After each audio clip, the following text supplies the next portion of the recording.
Hello, my name's Alana. We're here on behalf of the Social Nexus Society to do a talk with our guest Andy.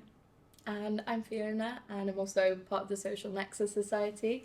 And we're here today to have some very important questions. And yeah, I'm really excited.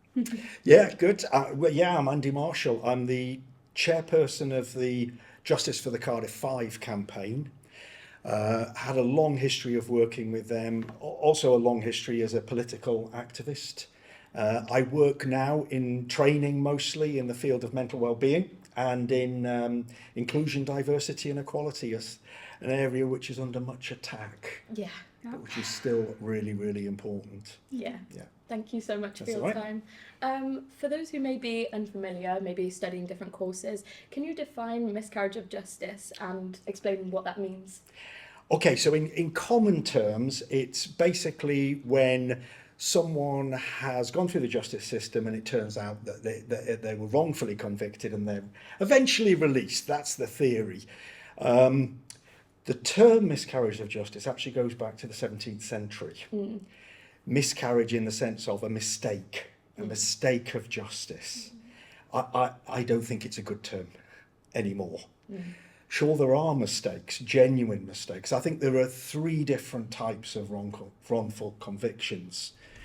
There is the type where there is genuinely some kind of mistake. It's not the intention of the criminal justice system to harm this person, but something's been overlooked. Someone has not found the evidence. They've misinterpreted something, and that is a genuine mistake. Still, people should be held responsible for that, though.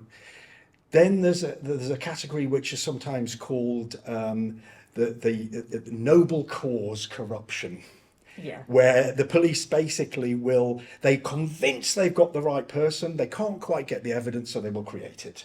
Right. Still corruption, but it's the intent was to get to the person that they really believe has done it. Then there's a third category. The police, the criminal, well, not necessarily the whole criminal justice system, but the police know that this is not the right person, and yet they want to get them for whatever reason.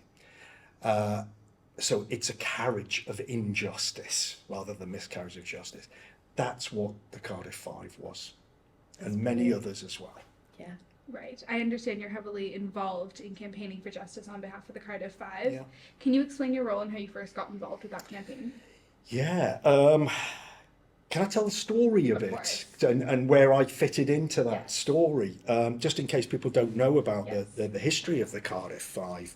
It means going back to 1988 and the murder of a young woman called Lynette White in a horrible, seedy little flat in Butte Town, the docks area of Cardiff. Lynette was a sex worker. And that is relevant because actually it turned out it was one of her punters who murdered her. But it was awful at the time because all it became was prostitute Lynette White. That she was dehumanised. And I guess for many people it puts it into their head, oh well, she deserved it. And she was a wonderful human being. She had aspirations and plans, and she was a lovely human being by all accounts. I never met her. She was murdered. The police had one piece of evidence to go on, which is that several witnesses had seen a man, a white man, with blood on his hands, in a real state of distress, very close to the flat where she was murdered. So that was quite a strong piece of evidence. So strong that they put out a photo fit of this man on Crime Watch. Everyone around the country saw this man, and they hunted him for 8 months, found absolutely nothing, and then their whole investigation completely changed direction, and they started bringing in local people. They brought in hundreds of local men, predominantly black and mixed race, because that is the area, that is the docks area, an incredible mix of different cultures. And what they did over the following months is they honed it down to 5 men who none of them knew each other. They had nothing to do with each other. They weren't even friends, but they wanted to fit them into this story. And then what they created, the whole story, which was a ridiculous story involving kind of ritualistic murder with people being forced to, sorry to do that, but forced to stab. And the way they created that story was to force confessions. So they forced a confession out of Stephen Miller, who had an IQ of 74. And we now know how confessions like that happen. They forced witnesses to give false statements. They went about piecing together this story.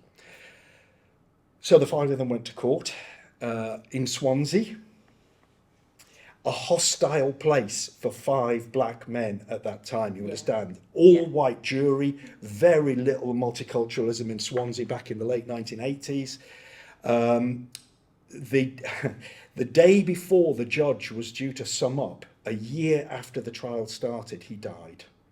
He died. And they had to do it all over again. So the trial started again with an all-white jury. And so the men were in remand for 2 years leading up to the conclusion of the second trial. And at that trial, 2 of the men were acquitted.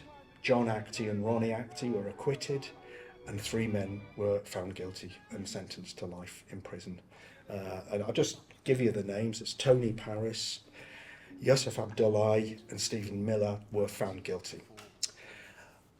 This is where I come in the story, because immediately a campaign began. The Docks community, Butetown, is a very strong community. They were not going to take this lying down.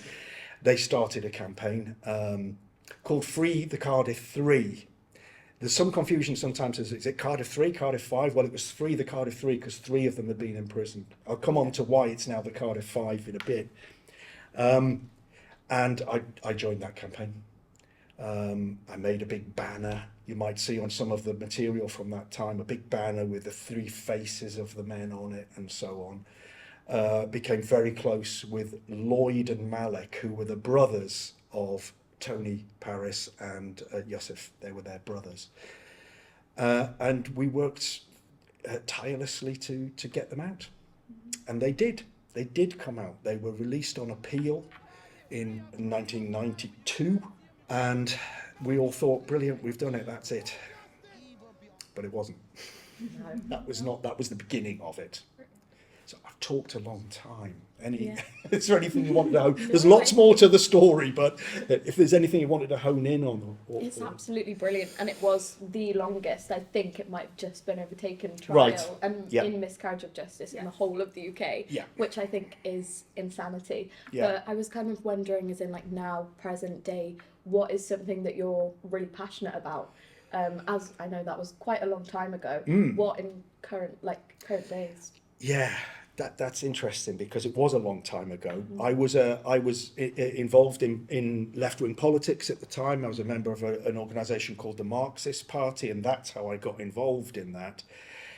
The Marxist Party no longer exists, and I no longer belong to a party. Like many other parties, it kind of fell apart, and I became quite disillusioned with all of that. And then something brought me back to it. Apart from the fact that over the last few years, I have returned more and more to Marxism to try to understand and explain and to ask myself, is it still relevant? Right. And boy, is it. Yeah, yeah. But the key thing that brought me back to it was Tony Paris died. I should explain that of those 5 men, only 2 of them are left alive. 3 of them died, and they all died because of the impact of the trauma that they'd experienced. You understand, the trauma wasn't only their 2 years on remand. For 3 of them, their 2 years in prison. It was what it was like when they came out. Yeah. The police continued to insinuate and state that they had actually done it. And they were abused on the street, they were attacked, and their whole community was divided by what had happened. Had a massive impact on them. 2 of them died at the age of 49. Tony Paris made it to 65 and then died 2 years ago. And it was his funeral.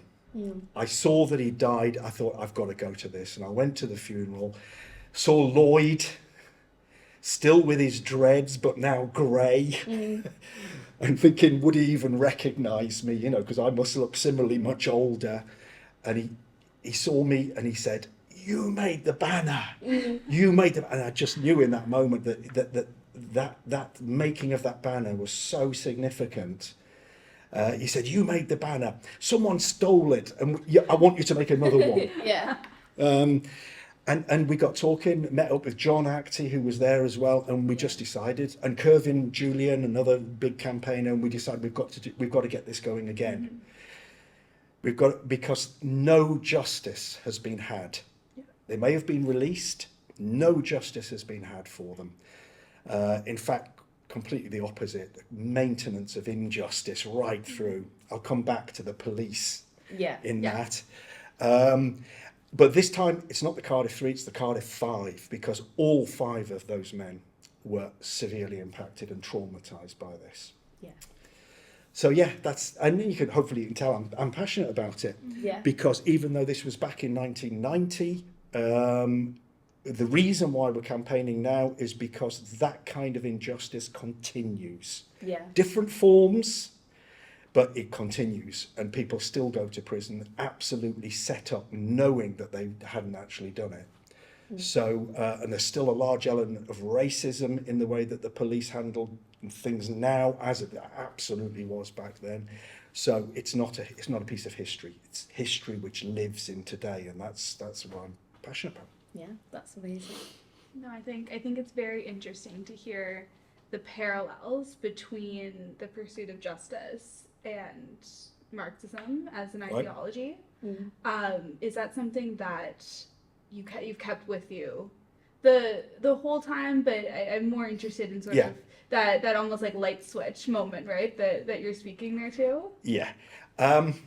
It's absolutely with me. Of course, as a Marxist, and I'm speaking in a personal way here, I don't believe there is any solution within the structures that we've got. There isn't, because any attempt to try and reform the criminal justice system, to retrain the police, will always meet the barriers of a system which perpetuates that. I mean, and all you've got to do is look at the Met. I mean, look at the Met. You know, the murder of Stephen Lawrence led to the Macpherson inquiry and report, which concluded that the Met was institutionally racist, and they put all sorts. I know this as a trainer. They did all sorts of equality and diversity training with those officers, and when it's done properly, it can be effective, but it had absolutely no chance because the institution remained as it was. None of the leadership was fundamentally changed. The whole purpose of the Met remained the same. And so a couple of years ago, Baroness Casey comes back, does another review of the Met following the horrendous murder of the serving Met officer who murdered, I've forgotten, I'm sorry about that. And what does she conclude? The Met is still institutionally racist, and she also adds in misogynistic and homophobic. Yeah. Nothing had changed. So as a Marxist, I believe that actually it doesn't matter what we do at that kind of level, it won't change it. It actually needs a complete transformation of the whole purpose of policing. Yeah. And more than that, the removal of the causes of crime. Oh God, I sound like Tony Blair now. Causes, but you know what I mean. Yeah. When the police are dealing mainly, and I do have some sympathy for the police, they're dealing with mental health, mental illness, drugs, poverty. Yes. How can you punish people for those things? Yeah, I think we have a society that is scared. At the minute, we have a society that needs the perceived strength of the police and the court system. And I think people are too scared to explore different avenues and explore different ways that aren't just like sort of right realism and zero tolerance. Because that feels comfortable to British people. Yeah. That feels right to the general population. And that's why it's so important that we talk to our family, we talk to our friends, we raise things like this. Because if we continue to try to reform or even trying to get them to admit that they have failed as institutions is extremely difficult. I know now you're campaigning for a judicial review of the Cardiff 5 case, and a lot of cases going back and up until is it Joe Feta in 2016, a review of all of those miscarriages of justice. It's so difficult to get them to admit to those things. that where we go from there, I feel like we run ourselves out as like campaigners and as activists, trying to get them to admit that they've done wrong. Yeah. And it's about where do we go from here? And it's mainly about increasing consciousness. We need to be aware as a society. We need to have these talks. Can I just pick up a couple of things you said there? No, absolutely. The immediate response of all police, particularly, is that absolute defensism. You saw it with the Ely riots. Yeah. When those 2 lads were killed, whatever the background of those lads, whatever, their immediate response was to lie. They just blatantly lied, and they got Alan Michael to lie on their behalf to say, we weren't chasing them. Yes, they were. They just had to do a detour because the boys had gone through a bit that they couldn't take the van round. And they just lied and lied. If they had at that point come out and told the truth, they might have stood some chance of building a bit of trust with the community. Yeah. Can you just explain why the Ely riots happened quickly, if that's okay? Yeah, no, sure, of course.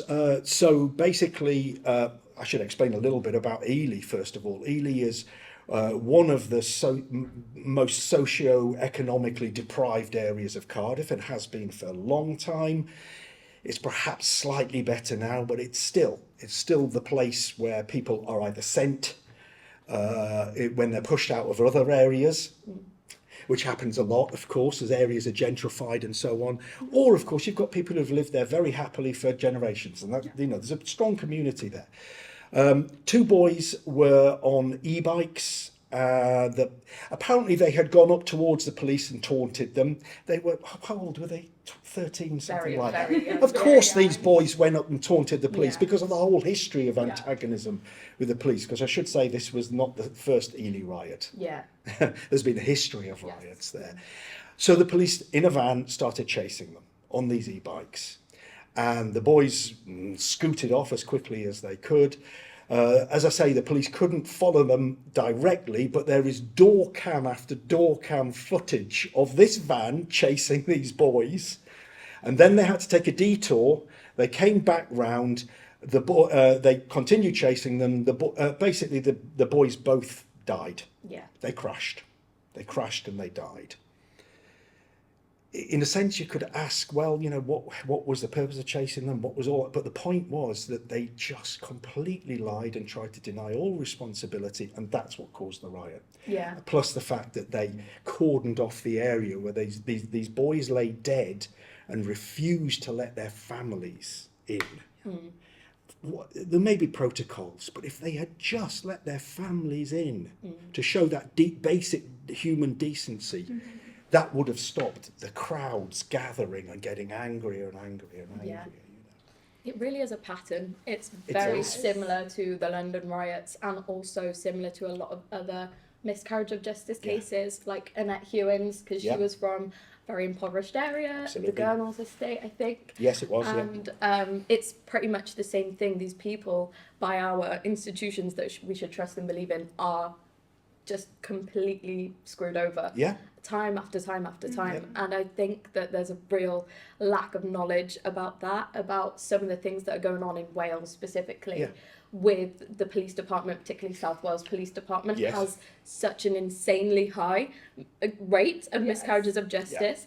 And we've had so many conversations about this, and it's insane to me. Can I take that opportunity just to come back to what happened with the police after the Cardiff Five? So first of all, they were released. The police wanted to just close the investigation down because they wanted to portray it that actually they got off on a technicality. And actually their appeal kind of compounded that, because what happened at their appeal is that Michael Mansfield, who's you may know of as a fantastic barrister who's supported many miscarriage of justice cases, he insisted that the court listened to the full tapes of Stephen Miller's interviews.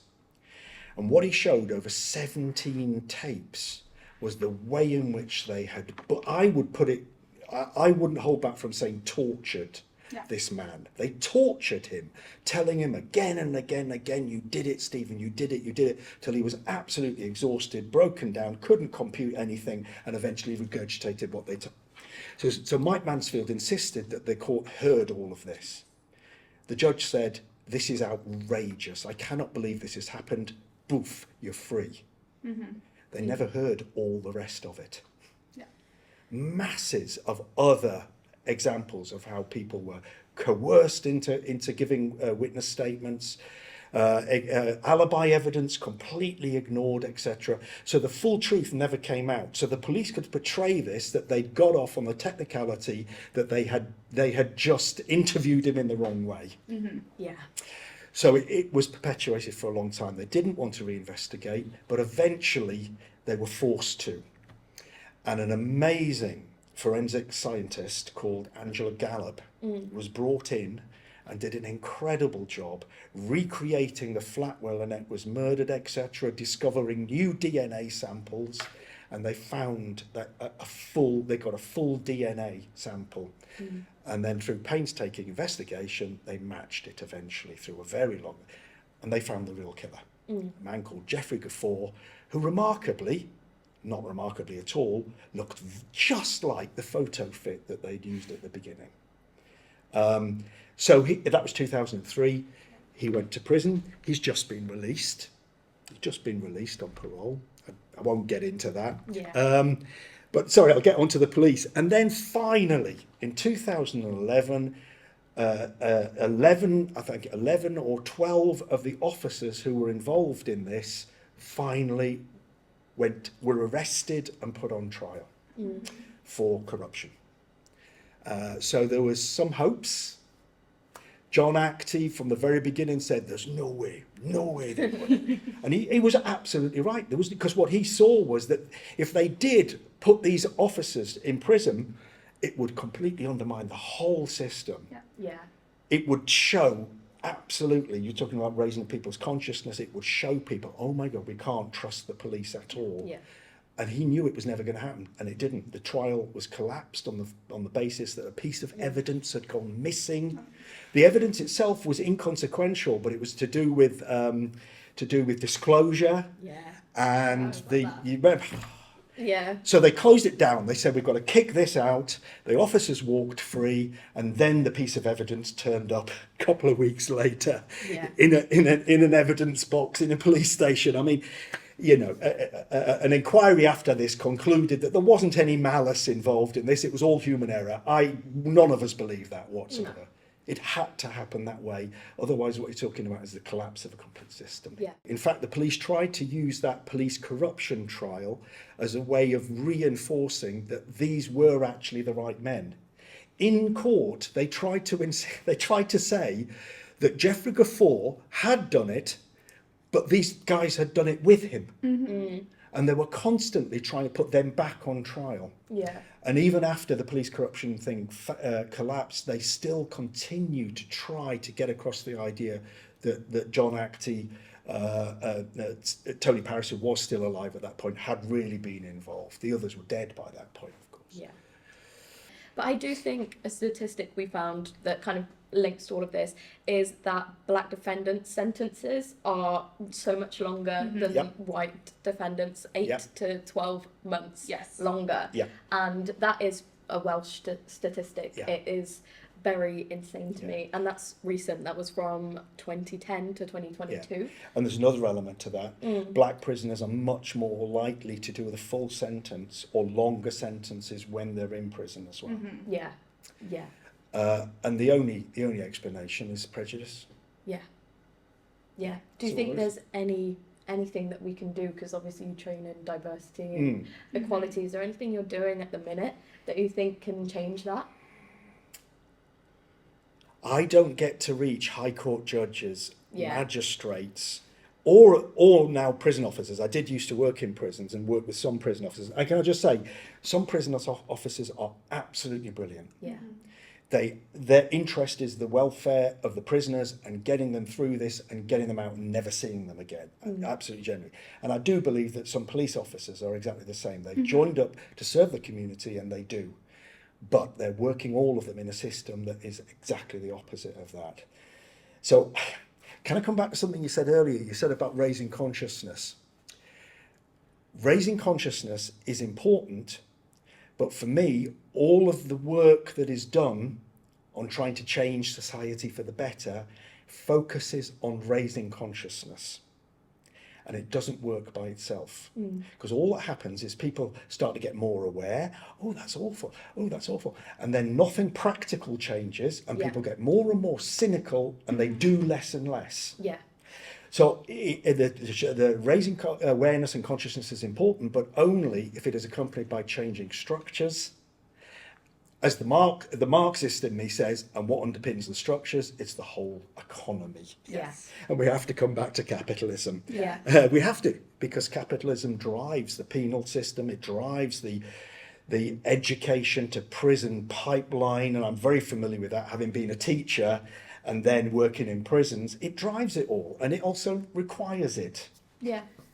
It requires this constant stream of criminals. Yeah. Yes. Especially because it's got all the private companies involved who make all the money out of it. Yeah. Yeah. God, I'm getting on a rant now. Just like it requires the constant stream of students. Yeah.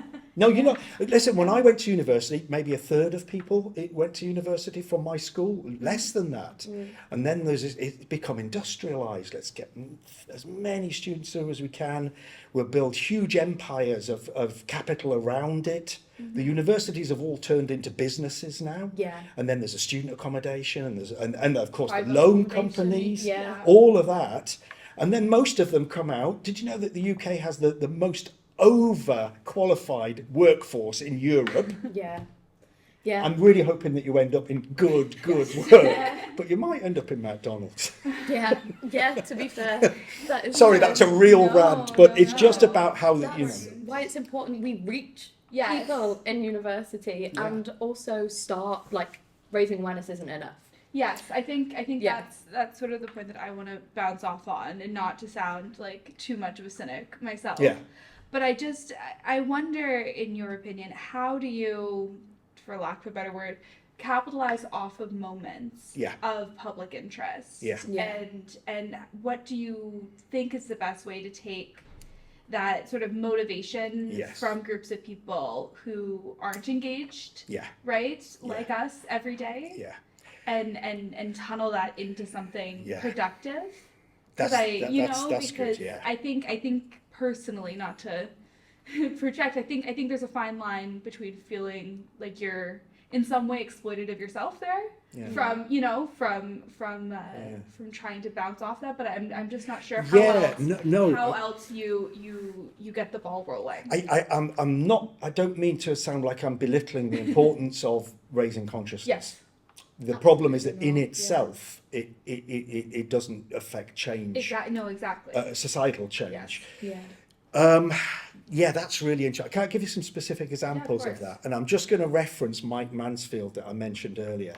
So Mike Mansfield has worked for, 50 years in this field. He was part of freeing the Guildford 4, the Birmingham 6, the Cardiff 5, many of them. And he has now reached what you could call a very cynical point, where he no longer believes in public inquiries and in all of the state-organised institutions of supposedly establishing justice. He still takes part in them, but he knows that what will happen with that kind of thing is that, first of all, it'll be put off and off and off for years, sometimes in the hope that people will die before it comes to actually fruition. And then it will spend ages, sometimes years deliberating on it, and then it will come up with some recommendations that are just ignored. Yeah. That's the very cynical view of it, but that's what he's seen. His latest book is called The Power in the People, Not the People in Power. Yeah. And what he's come to believe is that actually what affects change is ordinary people doing things that the state cannot ignore. Yeah. And that means those moments that you say where people are angered.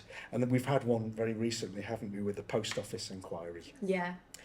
Where, you see, one of the frustrations we have in the Cardiff 5 is it's much harder to get people to get angry about something like the Cardiff 5, partly because it was a long time ago, partly because they were all involved in crime and they were bad boys. They just weren't murderers. And partly, I have to say, because they're black and mixed race. Yeah. The post office, these were little, sorry, that's demeaning. They were the poster children. Yeah, they were the heart of the community and good people. They genuinely are. Yes. And yet they were subjected to this kind of injustice.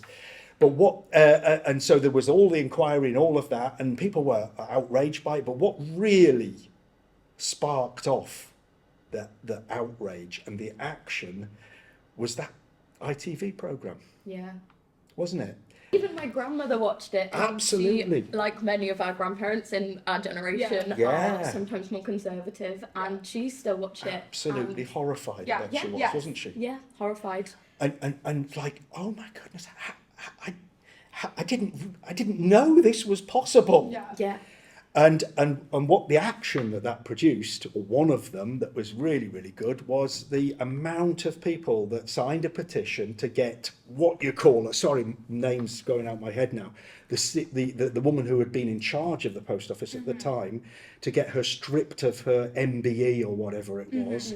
And they couldn't ignore that. Normally they would have just ignored this pressure, hoped it'd go away. They will put up with a lot of shouting. Yeah. And they'll keep their heads down. They'll get sick of it. Yeah. But this led to some action. Now I want to bring this to the Cardiff Five, because we've banged on for a long time about this. It's very difficult to get the passion, to get the emotion. We're hoping that will change soon, because one of our Cardiff Five campaign members, a fantastic journalist called Kerry Jackson, has just finished a new book about the case. It's called The Boy from Tiger Bay. It will be available on Amazon from May. I was very lucky to get an advance copy and have read it, and it's fantastic. It's unlike any other account, because it not only is exhaustive in its exploration of the facts and the evidence, it tells the story, and it tells it in an emotional way that helps you connect with that. It tells it through John Actie's eyes in many ways, so it's a kind of personal story as well. It's going to be turned into a TV programme and potentially a movie. I can't say any more about that because it's under negotiation, but with an amazing director, if they get it, and an amazing writer, and it's heading that way. So what we're hoping is that this will bring it into people's living rooms, like you say, and Gran will watch it, and your kids will watch it. Yeah. Young people will watch it, and that we want to try and capitalise on that when it does happen, to get that emotional drive to really push for people to demand that action is taken. Yeah. I wanted to join on from when you were talking about the power that we have as ordinary people. I know a lot of us were very online around 2020 to 2022. Oh, yes. And the online activism really did skyrocket about Black Lives Matter, or All Lives Matter, depending on where you sat with that. And that was insane. It felt like everyone was so connected and so involved in activism, even if it was resharing posts on everyone's Instagram stories, even people that you'd look at in class the next day on Zoom and think, really, you know about this? You're involved in this.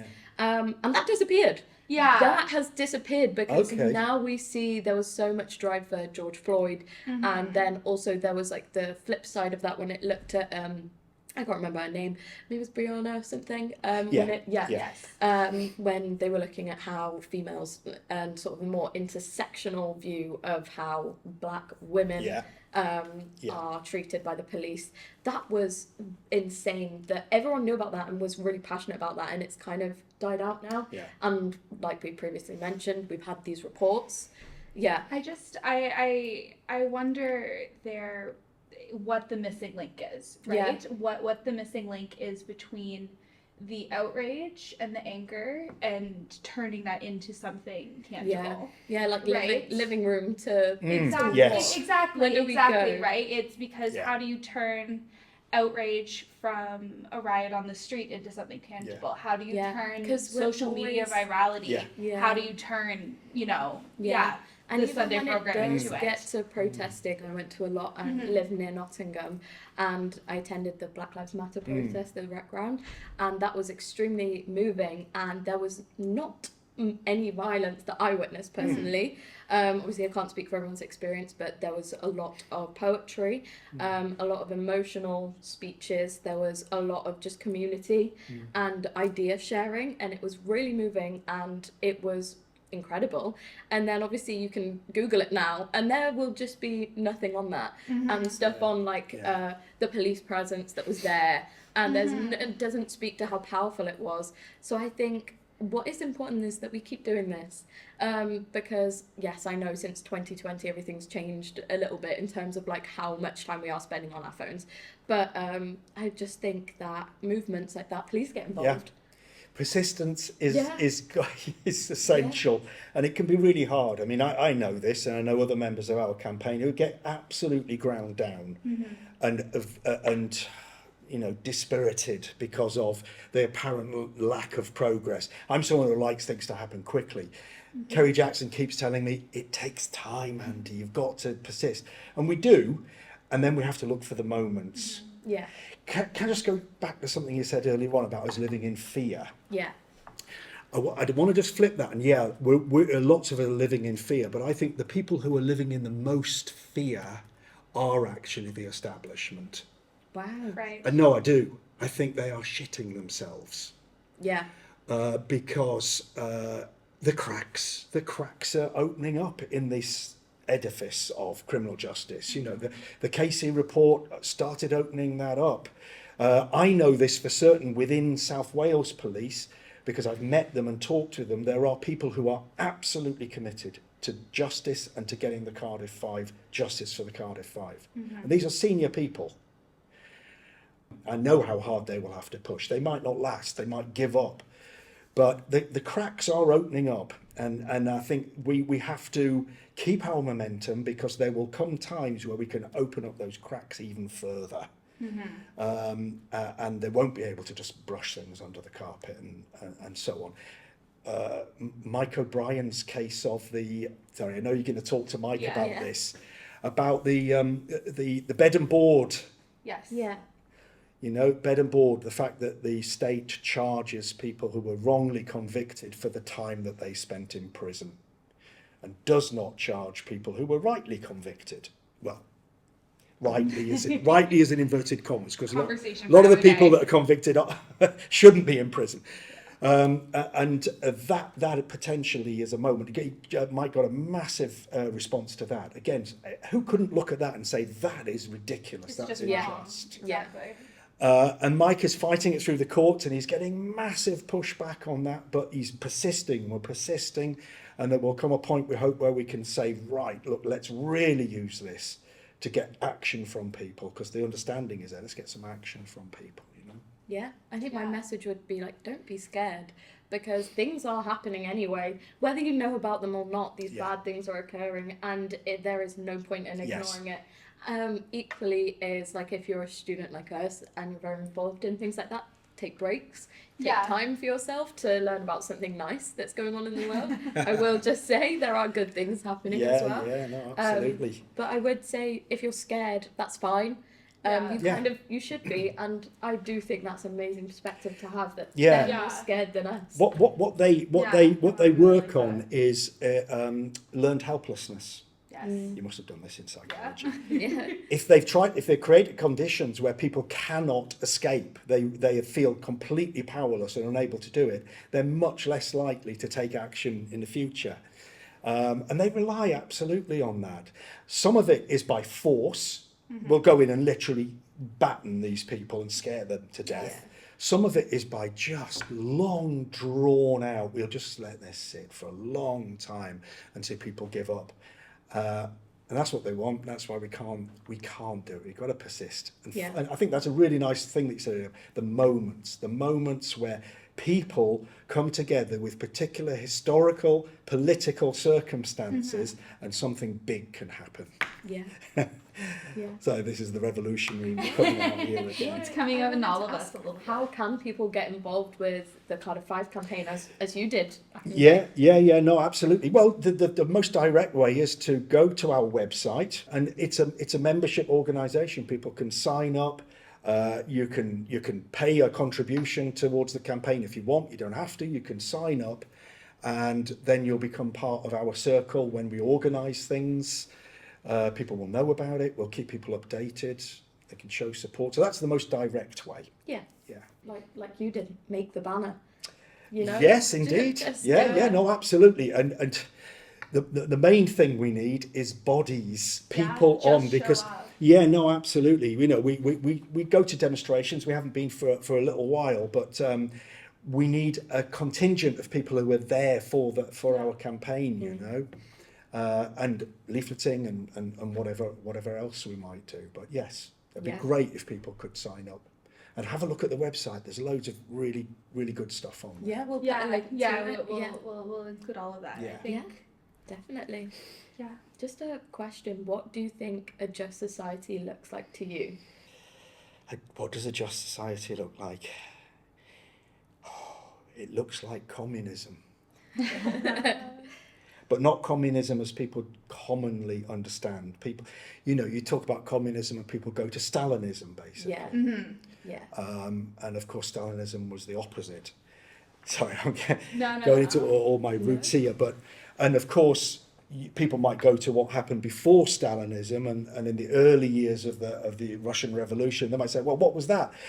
You know, that was awful as well. Yeah, it was, because it was a new attempt at a new society that was embattled and surrounded by hostile states, sending in armies from all over, cutting it off. It didn't really stand much of a chance. But for me, a just society has to start from the economic basis of it.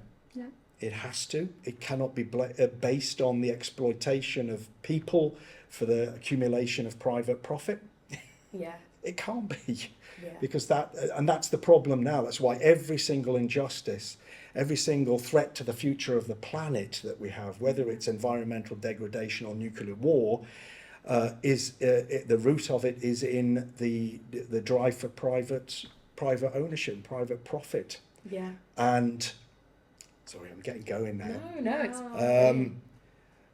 You know, and we've seen it again and again. I was talking to you earlier about the parallels between our situation now and the rise of Nazi Germany, which has to be put in the context of what was happening in world capitalism at that time, where it was in a massive crisis, and the only way out of it was for it to re-divide the world and reconquer and conquer new territories. Yeah. That's where we are now. Why is Trump pushing for Canada and Greenland and Palestine? Yeah. Yeah. He wants to colonise Palestine, you know, and why are they doing that? Because they've reached a point where the only way forward is war and conquest. Yeah.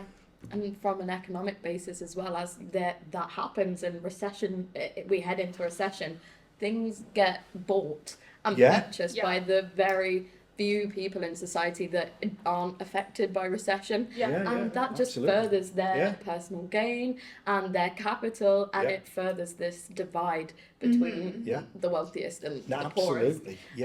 Which is, it's just insane that this is happening now, not like a million years ago, right in front of our eyes. And I mean, I know we're talking about the Cardiff 5 here, but if there was anything that we need to activate people on, it's all of that context, isn't it? And what I see is that what Trump and Musk are leading on with their naked fascism, absolutely naked fascism, in my opinion.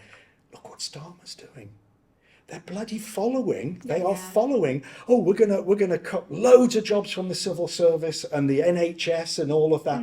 Well, you know, they're following so many of those things and increased defence because they are preparing for war. Yeah. Sorry, I'm going to leave everyone really, really even more scared here. But no, I was saying about this earlier as well. But also, within the fear of that, them preparing for war, is the recognition that they are doing it because they have reached the end of their capacity to hold things down. Neoliberalism has now failed.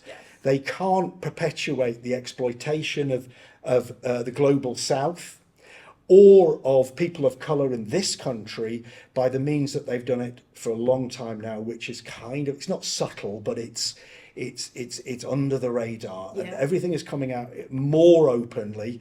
That also contains, as its opposite, the potential for change. Yeah. Yes, I think I mean, you have these thoughts and you have these conversations, broadly speaking, about the world, you know, more micro speaking about, you know, the miscarriages of justice here. And it's impossible to not feel so frustrated and just so demoralized, right? And deflated. Yeah. And I know for me personally, the what I really come back to and hold on to have any kind of optimism and hope is community. Yeah. Right? Is that idea of community. Yeah. And I think that there's a really active way to use community where, you know, with literal activism, right? Like bodies on the street and people making change. But I think that there is a softer form of it. Yeah. Right? Yeah. In daily interactions. And it seems almost so simple that it's ineffective, but I just think it's just not utilized by almost anyone that you know you interact with. That it's you know, and I know for me I have to hold on to that because I just don't know what the alternative is. Because the soft stuff helps prepare the ground when the shit hits the fan. Yes. Yeah. No, I think that's true. And I'm sure it happens all over, but in the UK, probably more than anywhere else, because of the whole history of the English working class and English communities, there's a real reluctance to action. Mm-hmm. Some of the nations, people act much more quickly. Yes. But, and the history shows this, when the shit hits the fan, boy, do they act. Yes. I mean, if you were here in Wales, just look at what happened during the miners' strike, the 1980s miners' strike. You know, people they resisted, didn't want to do anything. When the miners' strike came and the police and army were literally cutting off communities, beating up miners and so on, they created a new society in those villages up in the valleys. Yeah. They created banking and loans for themselves. They suddenly children were raised as part of a village. Mm-hmm. It was literally a community thing. Yeah. They ate together. They set up eating houses together. One of their strap lines is, if we eat together, we stay together. Yeah. And it was under that crisis point that they really showed that there's an alternative way. Right. But I think the soft preparation helps that. No, right. I just think that you have to, right? What is the I cannot think of an alternative mentality to continue to think about this and work with this day in, day out. Yeah, no, absolutely.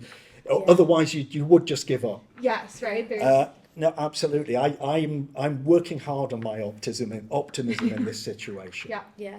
I am, and reminding myself that actually it comes to this point because of weakness on the part of the ruling class and the capitalist class, ultimately, although it might not look like it, and it is the potential point where society can really change and we can save the bloody planet. Yeah. Because the planet will not be saved if we carry on like this, obviously. Sounds very much like what you were saying earlier, is very workers' councils, like Chomsky, very, very much sort of Marxist inspired. And I just wanted to say, please don't be afraid of the word Marxism if you're listening to this. Absolutely. And you have some like preconception about it. Marxism definitely isn't what you think it is. No. Unless obviously you might be really educated on it, and that's amazing. I don't know who I'm talking to.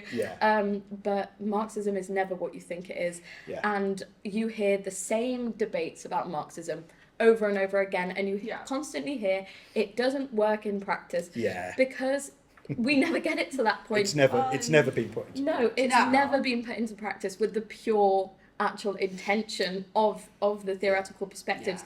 It's been put into action for the wrong reasons and again to further control, which is a complete different thing. It's completely different. And I'm currently doing like a project for one of my modules about Marxism, and it's like sort of Marxist theories of punishment, and that's really interesting. That's something to like explore for anyone that's interested in that kind of thing. But yeah, I just want to say something else about Marxism, because people often just see Marxism as an economic formula, and political formula. What actually interests me most, especially at the moment, is the philosophical side of Marxism, is materialist dialectics as an opposite to the way that the philosophy that's developed by capitalism, which puts everything into its categories, into its opposites, whereas Marxism sees things as a unity of opposites, and that contained within one thing is its opposite and its difference. So that's what I mean, coming back to this idea that contained within this apparent monstrous crisis, an exercise of power which is going to destroy us all, is also the opposite of that, is the potential to, for once and for all, change that. I said earlier on that I've gone increasingly back to Marxism. It's been to that theoretical standpoint and understanding things flexibly that I've particularly gone. Yeah. And I think it's useful if there's anyone listening who, they hear about miscarriages of justice and they think that there's something wrong in the legal system for that there's something wrong in the police system, that there's something wrong in their community for not speaking up to it.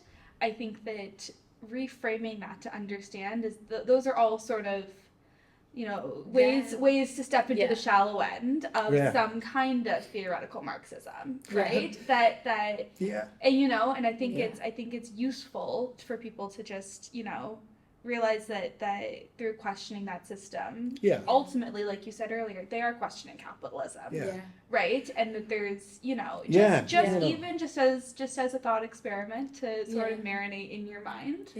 I always think it's helpful, and it's less jarring and radical to know that any kind of progress and change, absolutely. Is a departure. Absolutely, because contained in the Cardiff Five is the crisis of capitalism. And I don't expect that the vast majority of people who get involved in any action will want to be Marxists. They don't need to be. Exactly. It's just that contained within that is the impossibility of resolving these kind of things within the system as it is. However, and this is really important, we have to keep fighting within the system that it is, which is why we're calling for a judicial inquiry or a public inquiry. We do that with a full understanding of how limited that might be. But in calling for it and fighting for it, it helps educate people and leads them to the point where they realise, oh, we need to do something even bigger than this. It's an admittance of we need to take action. And people won't reach that point theoretically. Often they will reach it when they through action, and they realise, oh my goodness, we did all of that, and they're just ignoring us.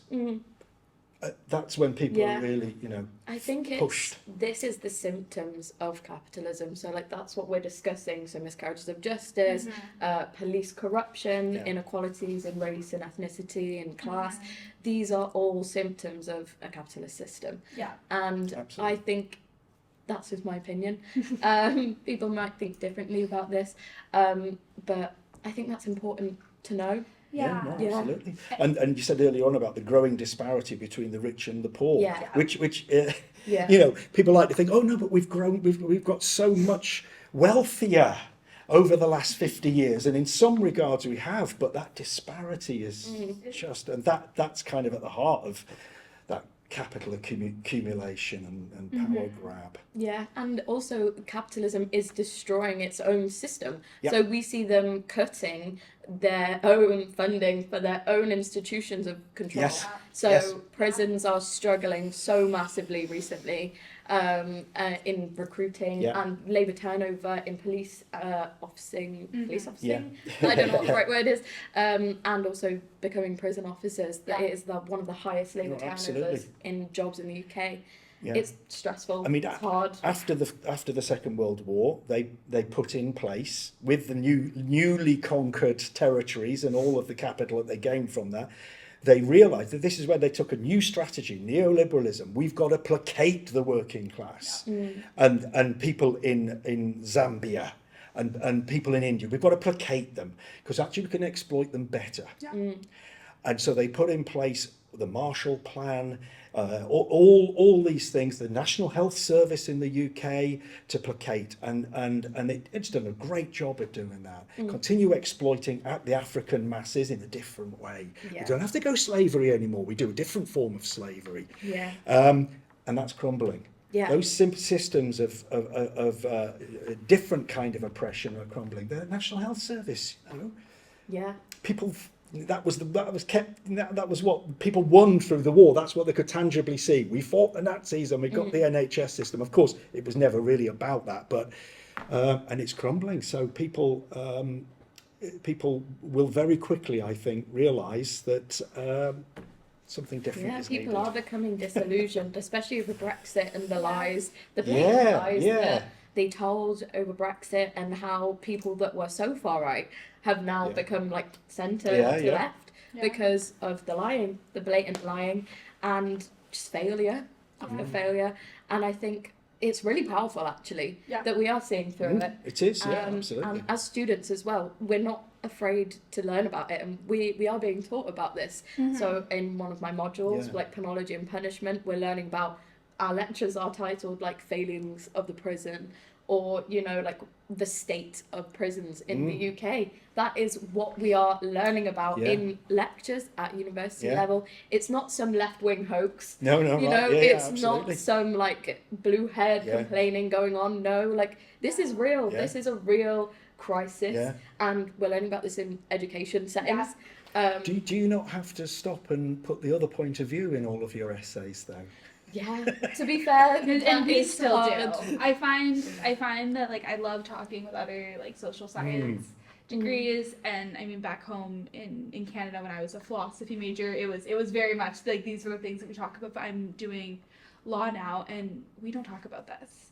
Right. We don't talk about this ever. Right. You know, you know what the sentence is, right? When you're learning criminal law, you learn that it's a max of 4 years, a max of 18 years, a max of whatever. You never pause to have these discussions, to talk about the failures of prisons.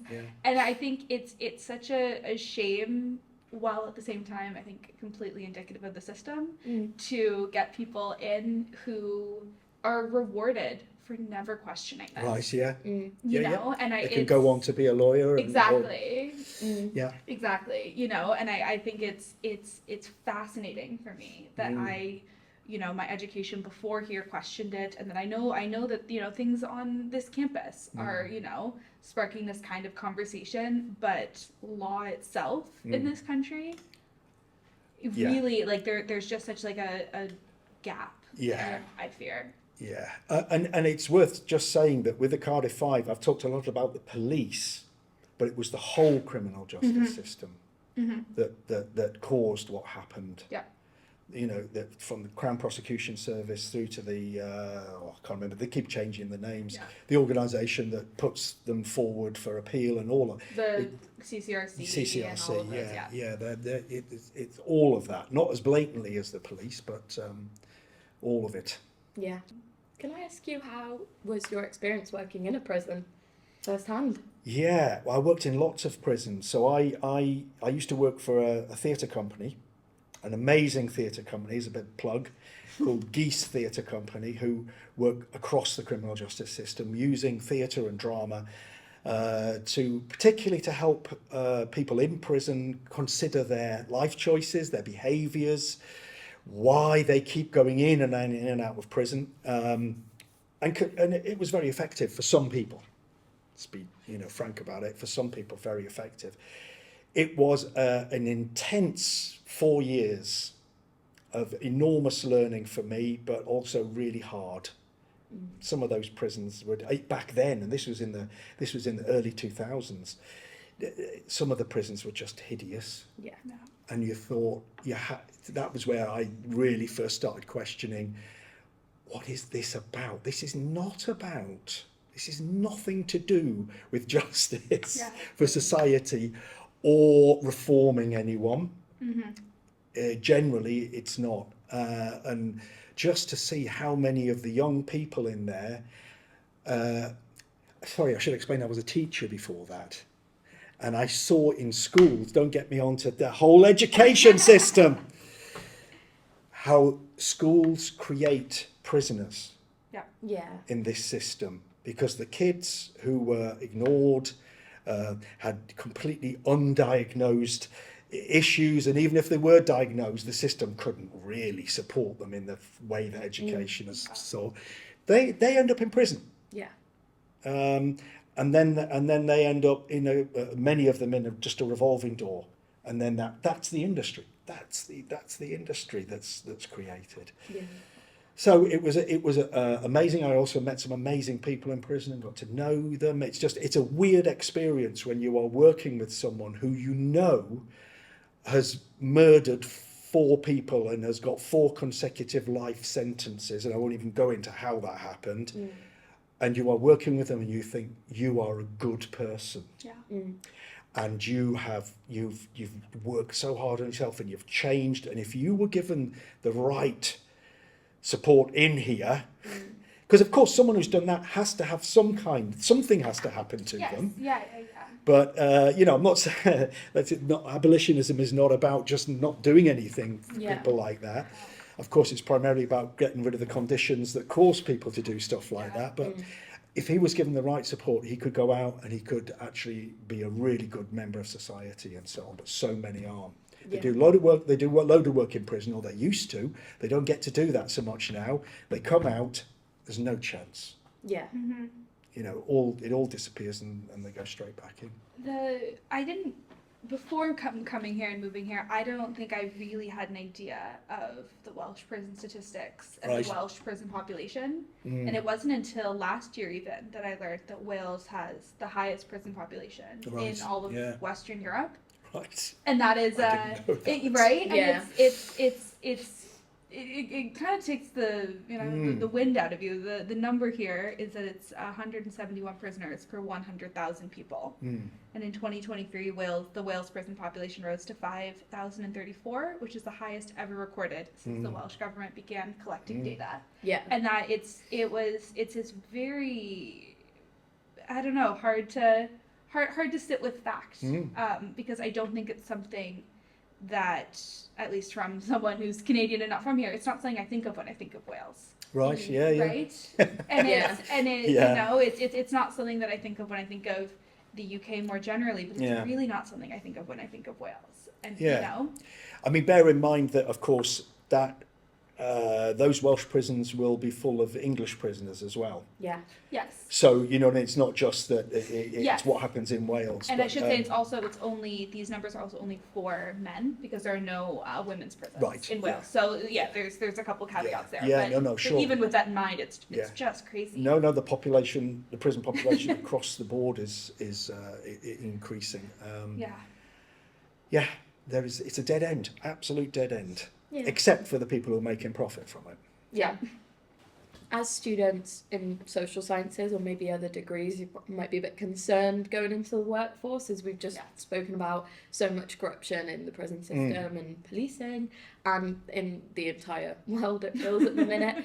Can you just speak to some positivity in these organisations, because there is so much positivity in them as well? We see high recidivism rates, yes, but then also we forget I think it's about 43 to 60% of prisoners will reoffend. There is still an overwhelmingly large amount of people that prison does work for sometimes. So, No, absolutely. I think just to go back to that kind of Marxist dialectic that I talked about earlier, it's what subjective idealism, which is the ideology of capitalism, does is separate things into its opposites. So for a lot of people, they see, capitalism, broken, destructive, we've got to destroy it completely and we've got to go to the opposite. In a sense, yes, but what we go to here is also contained in here. So, in other words, if we if we managed to create in 10 years' time a socialist society, a communist society, it would be built on what we already have here. It will be built on the people that we have here. If we think we can eradicate the police force and rebuild another force without using the people and some of the systems and some of the good people that are here and some of the ideas that have been developed then were foolish. Because even if we had community or local justice forces, they would be built out of that. That's why it is important that we don't just say, well, there's nothing we can do, this is all crap, we've just got to wait until we get this. Yeah. We have to work within this now. And it's what I do. Listen, I struggle with it almost every day in my work, in trying to work with organisations on equality, diversity, inclusion, when part of me knows that there's very little they can do because of the framework they work in, but I still think it's worth it, because within that work, you will inspire some people who, when the time comes that real change can be made, will do so. So that I really do encourage everyone here to, everyone watching this, listening to this, to find the way in which they can work within what we have to prepare for the future.